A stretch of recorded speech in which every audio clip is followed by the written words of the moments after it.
Chapter 191 Windows, Pulleys and Door Repair. Student Lu Shu. What is it? Zhang Haitao was sick of interacting with Lu Shu. Other parents were in their 30s and 40s, but Lu Shu was just too young and he accidentally called him Lu Shu student. It's so hard. Mr. Zhang, so the parents have a chat group between them? I'd like to join and interact with the other parents to learn from them. After all, I don't have much experience being a guardian, Lu Shu said gleefully. Zhang Haitao's first reaction was unbelievable. But he also had no good reason to reject him. If he were to said there wasn't such a group and got found out, wouldn't that affect the image of his integrity? He unwillingly sent Lu Shu an invite and after that, he would check the group chat periodically in fear that a conflict might arise between Lu Shu and those victims' parents. But Lu Shu was very quiet, as if such a person never existed. Zhang Haitao was on the lookout for half an hour, but Lu Shu still didn't say anything. Didn't he say that he wanted to interact? At this moment, Lu Shu had already started sending friend requests to every parent in the group chat. This was the strategy Lu Shu had thought up. The parents weren't around during the incident, but Lu Shu doubted that the spy could be so young. From the amount of leaked information Lu Shu had seen, it was very common in this era. The world had become more transparent. But the household registration system was already perfect, meaning that infiltrating a country without being noticed wasn't so easy now. The local household registration was always in a strange state. It appeared lenient, but when you actually wanted to register, it was difficult. Till today, there were still 13 million unregistered accounts. So it was understandable that spies were hidden within this. There were many ways to enter the country and the movement of people in and out of the country was large. Given that a Japanese fluent in Chinese was hiding in Beijing, could you find him? But what use was a spy without a household register? Lu Shu felt that the spies could slowly transit from hiding to inciting rebellions and penetrating commercial activities. With regards to their methods, most of the Japanese members would affect business activities from inside the country while the rest were mostly left there due to history. One example was that Japanese who stayed hidden in the country for 37 years before returning. There were still many others like him who did not go back to Japan. Lu Shu was still reviewing this strange nation, why staying in the country for 37 years wouldn't change their roots. Instead, they were still focused on their original objective and one stay was 37 years, even to the point of forgetting their nationality and hobbies. But there was a problem, did they have children? Lu Shu thought that if there was really a kid with a Japanese name around Lu Xiaoyu, he would most probably be the spy's second generation and not a spy himself. But did their children have Chinese or Japanese names? Lu Shu wasn't sure and could only try to find out. Some of the parents had added Lu Shu and messaged curiously, "Hi, you are?" Lu Shu, changing screens, changing pulleys, specialized in fixing doors and windows. Parent?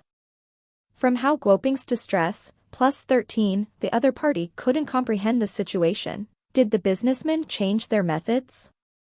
Or the window-fixing business had expanded online?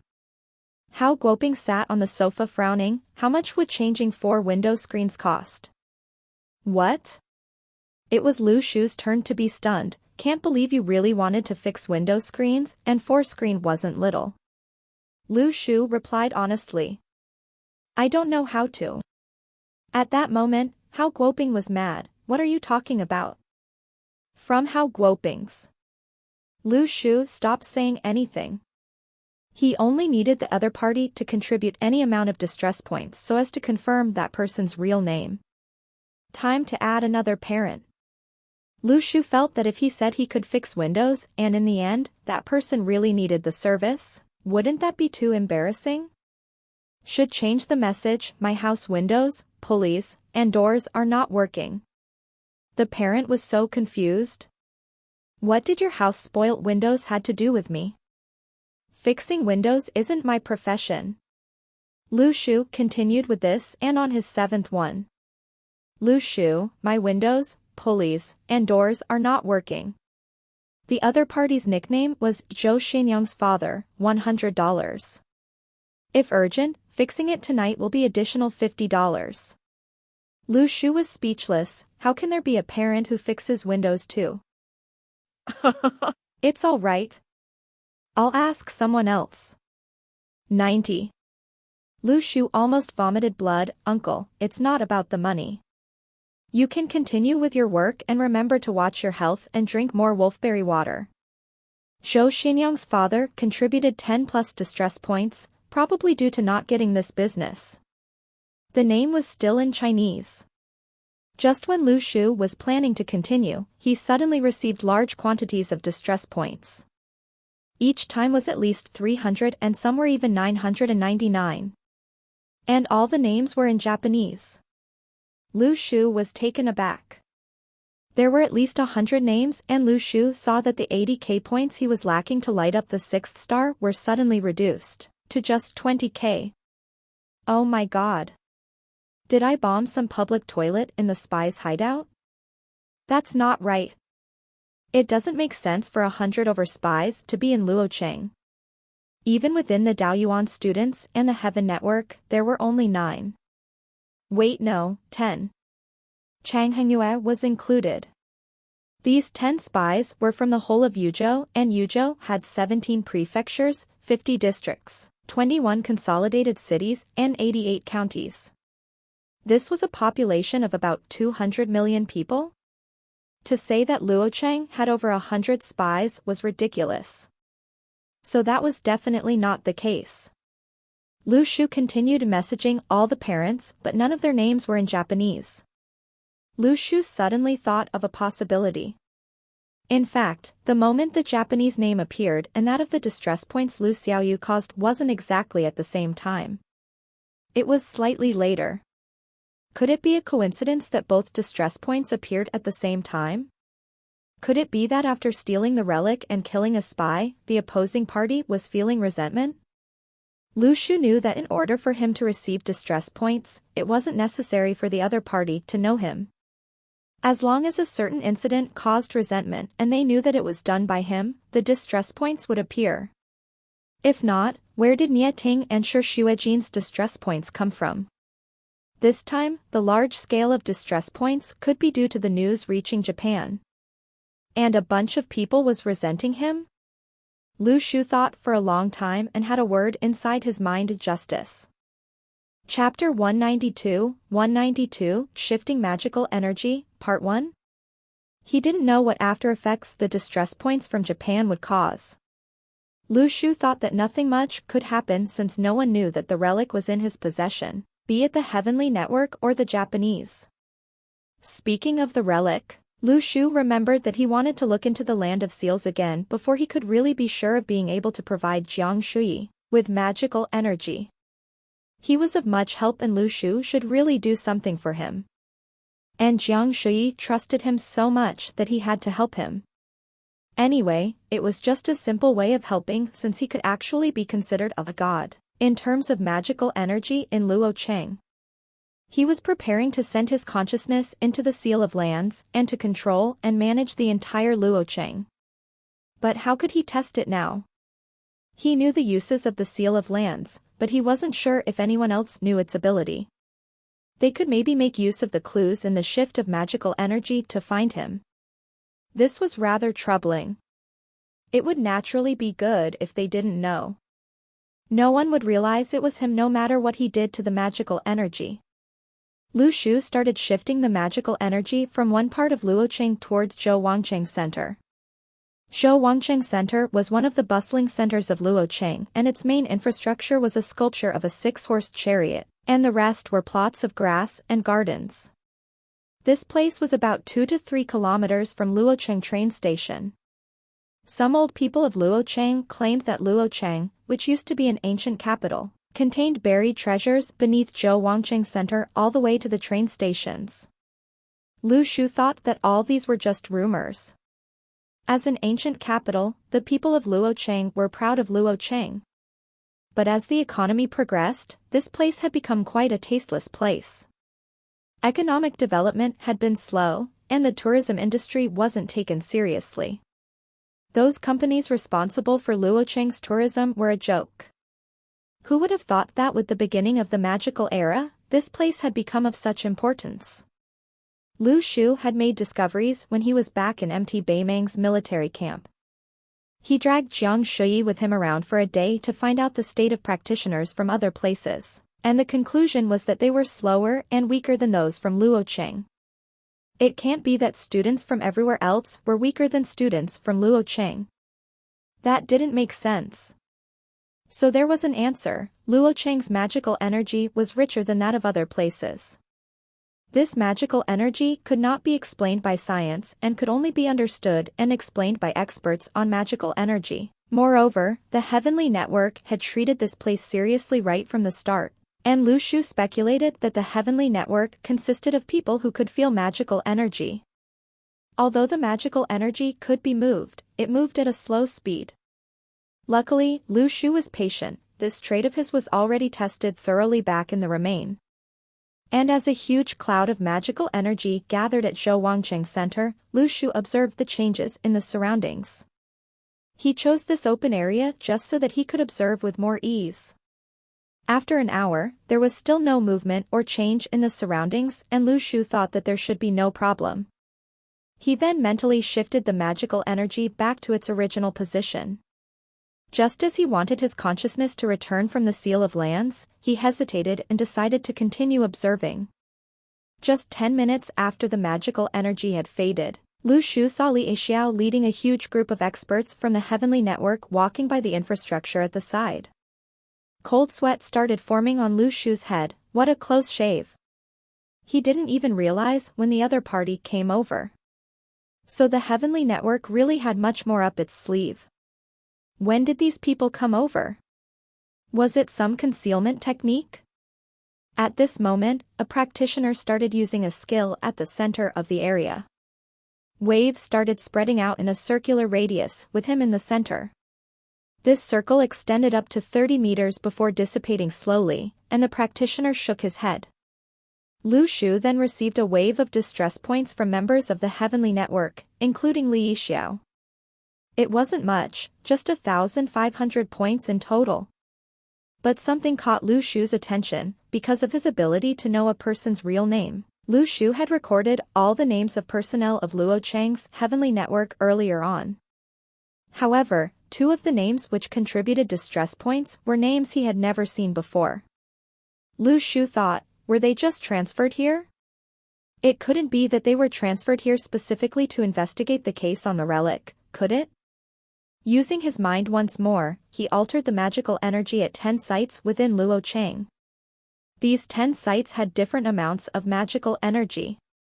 He wanted to know how much movement of magical energy could be detected by these people. He classified these 10 places into 10 classes and realized that the Heavenly Network's method of detecting magical energy was not flawless. Only then was he relieved. He could now improve the magical energy around Jiang Shuyi. But in reality, Jiang Shuyi's training progress wasn't slow. There was probably some disparity between him and those with tier A potential, but it wasn't much of a problem as Lu Shu was there to help him bridge this disparity. Although this secret of his could not be revealed to Jiang Shuyi, he felt really satisfied. As long as he repaid the gratitude of those who treated him well, it did not matter if they didn't know, as he felt appeased in his heart. Speaking of which, where does Jiang Shuyi stay? Lu Shu suddenly realized that he didn't even know where Jiang Shuyi stays. Then what was the point of spending so much effort the entire evening? He couldn't call to ask now either, or else it would be extremely weird once the magical energy changes right after he asked, "Hey, where's your house? Here's some magical energy for you." Wouldn't he expose himself? Lu Shu was thinking that there was another parent meeting tomorrow afternoon. Even if they couldn't meet tomorrow, he would still see him the day after. He'll leave this issue to the day after then. The journey of training is extremely long, and these 2 days wouldn't make a difference. He tried to push that gate in front of the seal in his mind once more, but to no avail once again, as he had expected. At the moment, an energy surged within him, and shocked, Lu Shu took his mind off the seal and went back to suppress his qi. The relentless surging of the qi gave Lu Shu a weird feeling, as if he was having the runs. He just entered the lottery tonight and the probability of drawing the qi fruit wasn't stable. He tried more than 60 times only to get 2 qi fruits. The volume of his qi increased again after eating those 2 fruits, and he eventually turned out like this. Chapter 193, Sea of Qi, Part 2. Lu Shu had no idea how much qi he should accumulate before unlocking his qi reserves. He never thought that the old man Li Xianyi was just boasting. In fact, although the old man said to accumulate qi before unlocking it, he himself didn't do that. But Lu Shu had no idea. So the concept Lu Shu had in mind was that he had to wait for his qi to be fully accumulated, or to wait until he couldn't tolerate it anymore. As to how long his tolerance was, Li Xianyi had never thought that Lu Shu had so much perseverance, and Lu Shu never considered that the old man was scamming him. At the current extent of qi, Lu Shu realized that there would be an uproar about every hour. 24 times a day was a conservative estimate. In the past, Lu Shu could still occasionally sleep at night but not anymore. He had to practice his twinkle stars to keep awake. But practicing the twinkle stars was tiring too, and he had to suppress the qi's uproar every once in a while. The qi outside the mountain was originally very mild and thin, but with the qi fruits, Lu Shu's growth was extremely fast. At this point in time, the qi had already formed into clouds outside the mountain, as though the whole place was enveloped with qi. In the middle of the night and practicing the twinkle stars, there was a sudden billow and Lu Shu had to quickly suppress it. Even going to the toilet at night was with worry. Li Xianyi's people had all experienced this painful process, each and every one of them were tortured by the qi mountain. Lu Shu was suffering at the start, but the suffering lessened progressively. Even Lu Shu had underestimated his own toughness, and he actually started to find this fun. This youngster had survived this far through his own efforts and had never escaped from any difficulties. In fact, during tough times, he was more motivated to pull himself through. It was just like when he first started learning mathematics. At the start, he had no talent at all in the field and each problem would take him half a day to understand. But he was determined and never stopped doing questions after questions. Every time he solved one question would give him a sense of accomplishment and he reached a point where he knew how to answer all the questions at first sight. It was a breakthrough for him and maths was no longer his weakness. To Lu Shu, each successful suppression of the qi was an accomplishment. 3 a.m., Lu Shu went to Li Xianyi's yard to train his swordplay. Li Xianyi gleefully sat at the stone table and the middle school math textbook wasn't there anymore. He laughed, "How's suppressing your qi, uncomfortable right?" Lu Shu replied, "The start was uncomfortable, but now it's quite enjoyable." Li Xianyi? Enjoyable? What kind of personality do you have? Lu Shu added on, "Each time I suppressed my qi, I would feel especially satisfied." From Li Xianyi's distress, +88. Li Xianyi was stunned for a few seconds. Good that you're happy, he was confused. How could this be linked to satisfaction? As he waved his hand, "Start practicing." Lu Shu resumed his picking techniques, but whenever he exerted strength, his qi would start billowing. Lu Shu suddenly realized that the techniques Li Xianyi taught him would easily trigger movements in his qi. Normally, the uproars would happen once every hour. But during his swordplay training, it happened frequently. As such, Lu Shu had to practice his swordplay while allocating a certain amount of focus to suppress the qi. His control was rough at the start, but Lu Shu was working hard to adapt to it. Li Xianyi sat silently at the side. He could sense Lu Shu's qi uproars and it was way more intense than yesterday. This speed of growth was the first he had ever witnessed. After learning the art of the sword, his teacher always said that Li Xianyi's aptitude was 1 in 10,000 and that his growth was already very fast. But when compared to Lu Shu's growth rate, his 1 in 10,000 aptitudes wasn't impressive. The old man didn't know about the existence of the qi fruits and started to suspect that his teacher might have duped him again. At this moment, he gauged that Lu Shu's qi already had a significant presence, and after accumulating a little more, it would have reached the level of his own qi when he unlocked the qi mountain. But how long did Li Xianyi take to accumulate qi and unlock the qi mountain? 3 months. Through cold winters and hot summers, he practiced his sword play for 21 months to achieve his initial qi. And after 3 months of accumulation, he finally unlocked his qi mountain. This meant that from Li Xianyi first started training to unlocking the qi mountain, it took 2 whole years. How long did Lu Shu take? Did this mean that Lu Shu's one-day progress was equivalent to half a month of Li Xianyi's? Li Xianyi suddenly felt like he had to vent his anger. Where did my math textbook go? He couldn't help but ask, when do you plan to unlock your qi mountain? Asking this gave Li Xianyi a strange feeling. Amongst his people, they never when one would want to unlock as it was always due to fate. But for some reason, he had to ask. It was as if Li Xianyi felt that Lu Shu could unlock it whenever he wanted. Lu Shu was stunned for a moment before asking, didn't you say to accumulate fully? From Li Xianyi's distress, plus 188. Li Xianyi was speechless, do you believe whatever I tell you? After receiving the distress points, Lu Shu glanced at Li Xianyi suspiciously, only to see Li Xianyi replying, not only to accumulate fully but to accumulate as much as you can. And don't be satisfied too easily. Sure. Lu Shu nodded and didn't think of it, I see.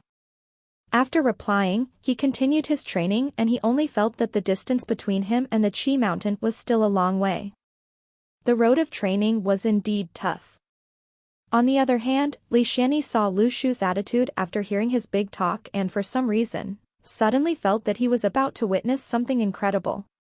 He once again recalled his ancestors' words, the qi mountain is as vast as the mountains and flows like water. The manifestation of your will in your swords would rise up the mountains and into the clouds. Lu Shu asked curiously, what would I see when unlocking the qi mountain? Li Xianyi wanted to relay his own experience but realized that he shouldn't. This kid would definitely have a different unlocking experience and by telling him, his lies would be exposed. He sat calmly beside the stone table and acting as if he was the expert. The qi mountain is as vast as the mountains and flows like water. The manifestation of your will in your swords would rise up the mountains and into the clouds. Chapter 194, Scapegoat, Part 3. When Lu Shu was done with his training, he recalled the issue regarding Lu Xiaoyu and said to Li Xianyi, Grandpa, can you continue helping Lu Xiaoyu with her homework at night? I noticed that she has been rather hardworking and didn't you study middle school math? We wouldn't want to waste all that knowledge, right? From Li Xianyi's distress, plus 188. Li Xianyi looked at Lu Shu expressionlessly, are you two toying with me? In reality, Li Xianyi liked the feeling of guiding the young lady through her work. He never had children and always heard stories of grandparents and grandchildren. The elderly taking care of children always brought about happiness. But how could Li Xianyi find that time? And there wasn't any opportunity. He never even had children, so how could he have grandchildren? But during his time with Lu Xiaoyu, although Lu Xiaoyu was rather stubborn, the old man was actually happy. Especially after feeling Lu Xiaoyu's attitude towards him had improved, and she would even occasionally be considerate towards him, Li Xianyi felt a sense of kinship he had never experienced. It was like a flow of warm spring water at the bottom of his heart. He witnessed Lu Xiaoyu's growth and even witnessed Lu Shu educating Lu Xiaoyu. Li Xianyi was extremely envious, and this was probably the first time he regretted not marrying and having children. Previously, he always thought that taking Lu Xiaoyu as a disciple would be wonderful, but in the end, he felt that it was okay, even if Lu Xiaoyu didn't learn from him. A little girl shouldn't be involved in those dangerous fights. But he never guessed that Lu Xiaoyu was already a competent Class E practitioner. But, where did my maths textbook go? Li Xianyi replied with a straight face, sure, I can teach her. But no more changing the agreement. Lu Shu laughed, no problem, don't you worry. At this moment, Lu Shu suddenly had a question, before the recovery of magical energy, Who did the Golden Foundation fight with? This was something Lu Shu had never understood. Could it be with similar practitioners that used an alternative way to train during the lack of magical energy? Li Xianyi's finger was tapping rhythmically on the stone table as he pondered for a second. I know what you have in mind, but you're probably wrong. Besides Nie Ting, Li Yixiao and the rest of them were only class CS before the era of magical energy recovery and were already stagnant for a long time. But with the recovery of magical energy, their accumulated power suddenly broke through Class B. The Golden Foundation during the scarce era had a dominating presence and didn't need to fight with anyone else. And I can't tell you the truth you're looking for, not because I don't want to, but I can't. Lu Shu was stunned. No wonder Li Yixiao was so terrified of Li Xianyi. It was because his strength had always been a level lower. At this moment, Li Xianyi took out a small test tube and handed it to Lu Shu. You took 3 drops of blood from that Jiang Shui classmate in an attempt to pass the Daoyuan selection. But what you missed out is that the Heavenly Network has a DNA database. With a simple comparison, you will be exposed. If you're worried that yours and Lu Xiaoyu's tier aptitude would be exposed and that she would be treated as combat potential, and exposed to the dangers of battles, take this tier B blood and exchange it with Jiang Shui's.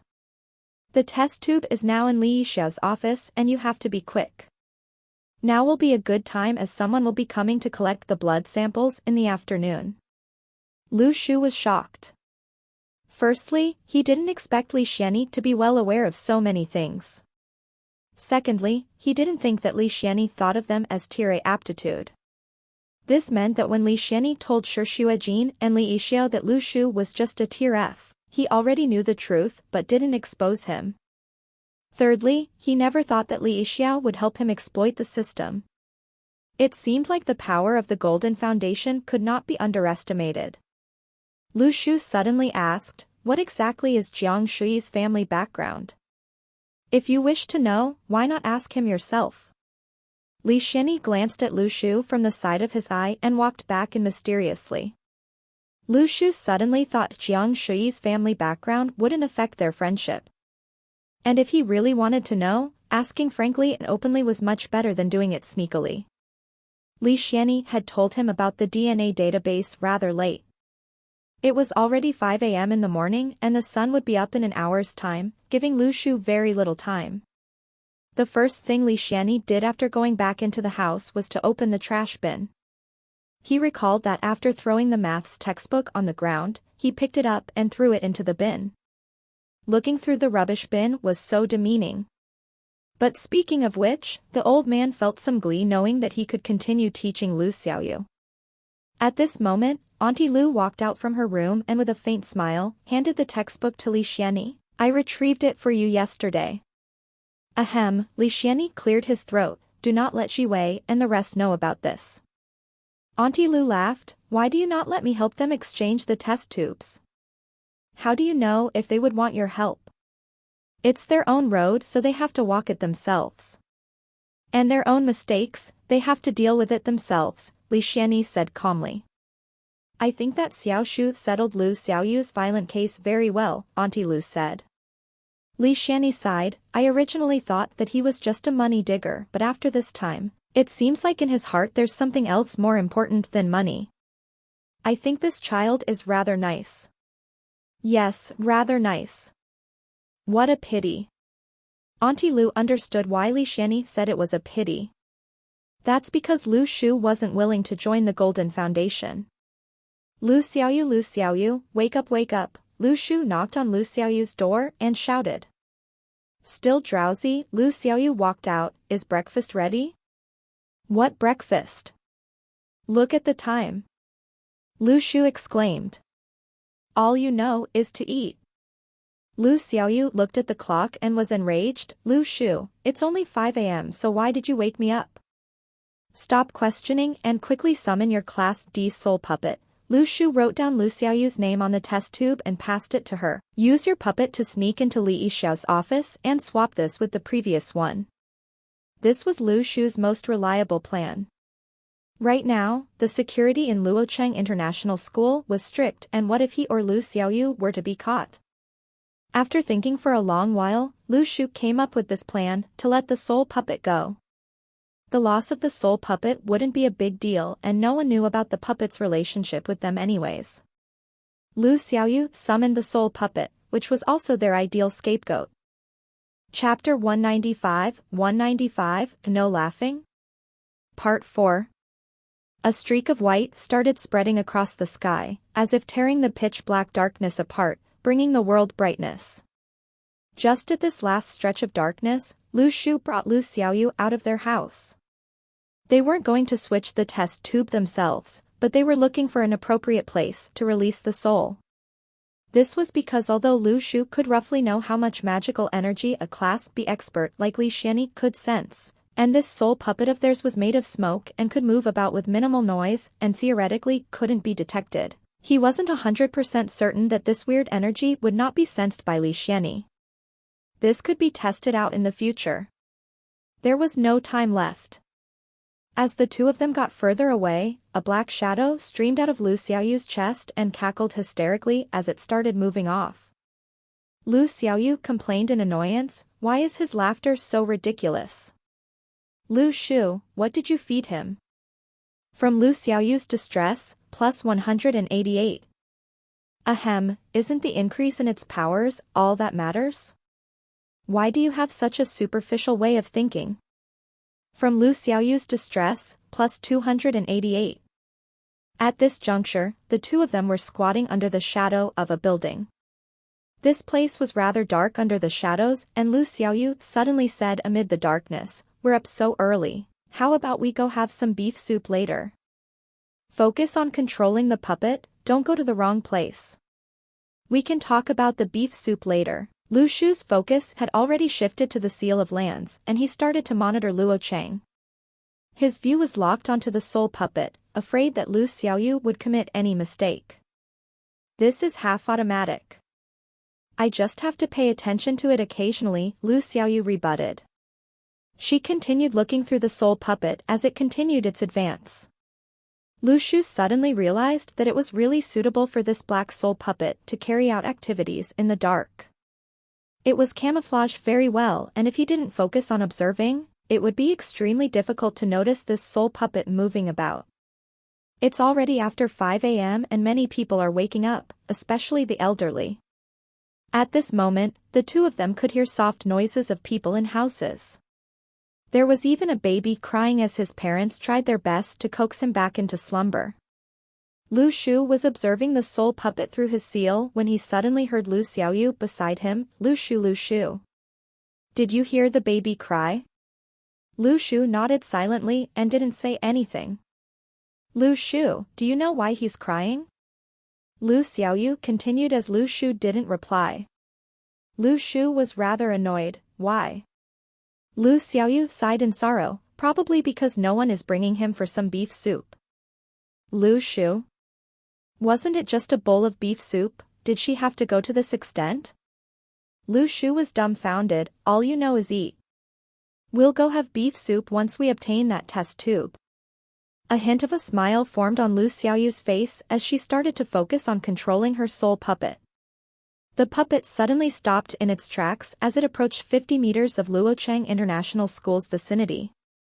Lu Shu had reminded Lu Xiaoyu that surveillance cameras were installed all around the school perimeters, and students always felt as if they were treated like prisoners in a prison.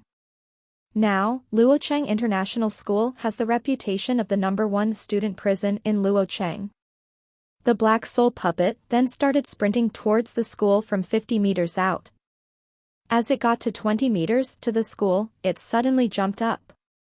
In the darkness, the black figure of the soul puppet rose high up into the sky. It leaped past the school perimeter in the night sky and it was an incredible display of pure strength, and with the height it attained, it successfully avoided all the surveillance cameras. And at more than 10 meters in the sky, the puppet's black body was its greatest salvation as it camouflaged into the sky, avoiding the eye of anyone. The puppet then started its descent and landed without any effort while not making a single sound. Lu Shu was feeling rather agitated as he watched all this from the sky using the Seal of Lands.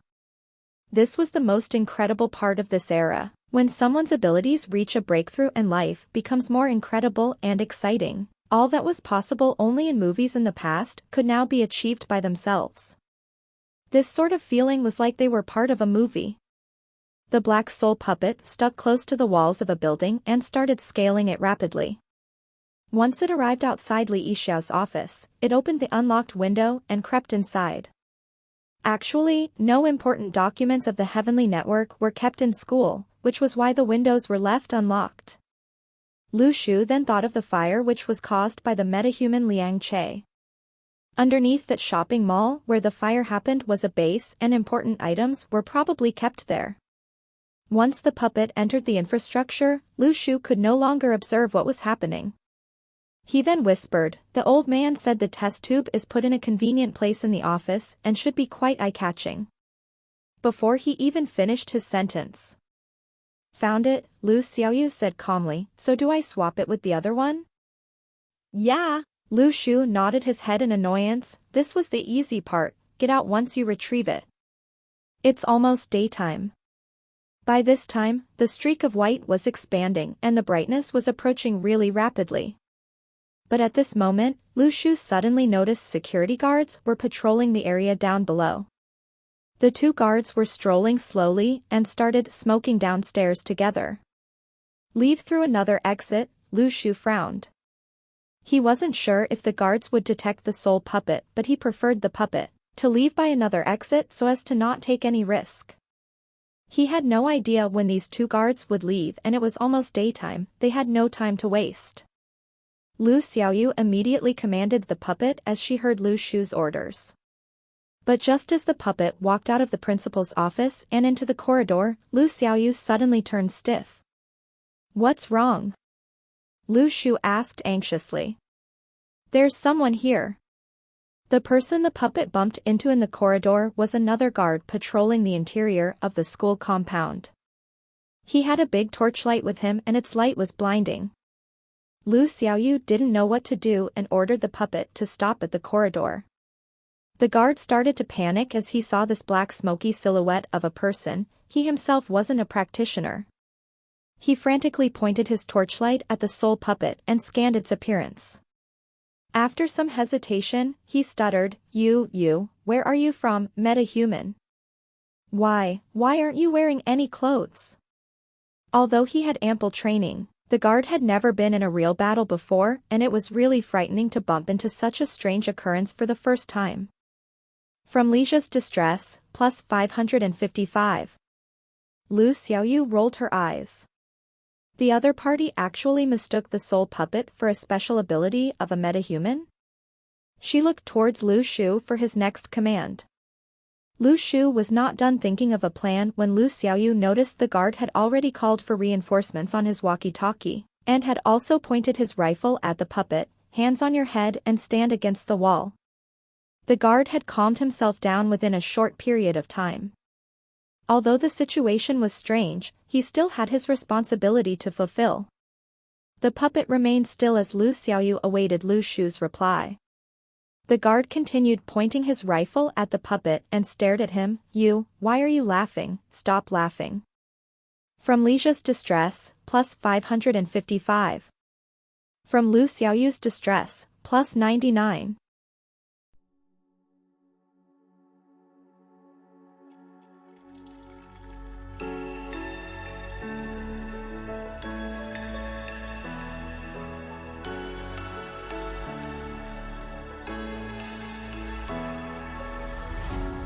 What does it mean to be happy? 'Cause it looks like we all don't know. Glass half full or empty. Man, we just putting on a show. Try to look to the heavens to tell us things that we